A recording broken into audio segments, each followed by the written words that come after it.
Happy anniversary, Genshin Impact! Erica Harlicker, voice of Venti here, wishing you a happy anniversary! Me and a few of my fellow voice actors have decided to celebrate by sharing some Genshin-inspired treats. I'll be making a Mondstadt-inspired twist on an autumn classic, an apple cider float. The best part about this recipe is that it doesn't need any fancy kitchen gadgets, so just get rid of those. All you need is a good saucepan and the ingredients listed here. If you're a younger traveler, make sure there's an adult around to help you with this, okay? First, let's prepare our spices. Start by zesting your orange. Next, pour your favorite non-alcoholic apple cider into a medium saucepan. If you don't have cider, unsweetened apple juice works just as well. Then toss in your spices along with the orange zest and set your stove to medium-high. Once it starts to bubble, reduce to medium-low and let it simmer for 15 minutes. When you can smell the aroma of warm spices, take it off the heat and remove your spices with a fine mesh strainer and leave it to sit for another 10 minutes, or until just warm enough to handle. Then pour into your favorite heat-safe cup. On its own, this is a drink worth singing praises, but we're going to add a scoop of vanilla ice cream, a dollop of whipped cream, and fresh grated cinnamon, lifting it to new heights. We're using vanilla ice cream, but if you really want to let your Mondstadt spirit soar, you're free to use other flavors like cinnamon, pecan, chai spice, or even pandan. Light and creamy, sweet and spiced, this float is a duet of duality. That's good. Happy anniversary, Genshin Impact! What's an anniversary party without some warm, gooey, cheesy goodness? Hey folks, I'm Damon Mills, the voice of Lyney. And I'm Inez Quiñones, the voice of Linette. Today, we'll be celebrating with a classic, brie en croûte. Don't let the fancy name fool you. This dish is surprisingly easy to make. All you need is some brie, store-bought puff pastry, and your favorite fillings. We'll be using bacon, walnuts, and apricots for ours. The full list of ingredients is right here. After preheating your oven, dice the bacon into small pieces. Then toss it into a pan over medium heat, cooking it until it turns crispy. Chop the nuts and dried apricots into fine pieces. Then mix them in a bowl with your crisp bacon and resist the urge to eat this stuff by itself. Next, place your puff pastry onto a baking sheet lined with parchment paper. Cut the brie in half horizontally and place one half of your brie on top with the cut half facing up. Top the cut brie with your fruity, nutty bacon mix and top with the other half of brie, kind of like a sandwich. If you have any extra, just lay it in a circle around your brie.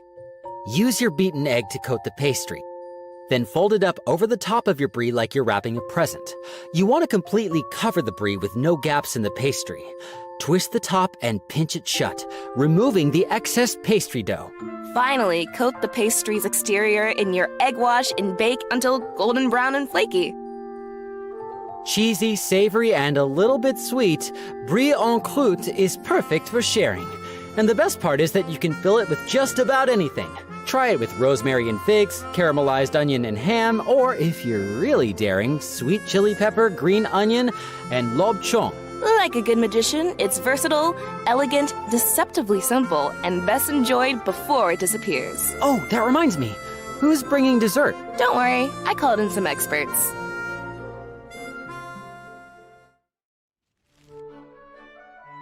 Happy anniversary, Genshin Impact! I'm Brittany Cox, or as you might know me, der Prinzessin herself, Fischl. With me are my loyal subjects. Ben Pronsky, voice of Oz, main Fräulein. And Josie Montana McCoy, voice of Kaeya. Not a subject, but happy to help anyways. Today, we'll be celebrating Genshin's anniversary by making chocolate ganache tarts. A royally decadent dish for such an occasion. In our Prinzessin's benevolence, we've included a list of ingredients here. First, gather your chocolate cookies in a food processor or plastic bag. Then, crush them like your enemies until naught but the finest crumble remains. Then mix with sugar and melted butter. Stir until you have a consistency like wet sand. Firmly press your crumbs into the bottom and sides of a pie tin, then bake in an oven at 350 degrees Fahrenheit or 177 Celsius for 20 minutes, or until it's dry and firm. Once the crust is cooled, coat the interior with a layer of raspberry jam. For the filling, simply bring your cream to a bare simmer, then pour it over a heat-safe bowl filled with your chocolate, along with a pinch of salt and a half teaspoon of espresso powder. Let the hot cream stand for about a minute, then stir it all together until you have a ganache as smooth as Kaeya himself. Pour the ganache into your tart shell and allow it to firm up in the fridge before crowning it with a royal arrangement of raspberries. And for an optional flourish, try watering down some raspberry jam with a bit of lemon juice or warm water until you have a thin glaze. Then brush it over your raspberries. This will lend your berries an iridescent shimmer. While darkly regal as a certain prinzessin, this tart is also quite flexible. You can substitute raspberry for orange marmalade and candied citrus, or nix the jam and top with hazelnut praline for a treat that's perfect with coffee. And if you don't want to worry about slicing your tart, substitute the large pan for parchment-lined muffin tins to make perfectly portioned miniature tarts. Truly a dish fit for royalty. Now, who gets the first slice?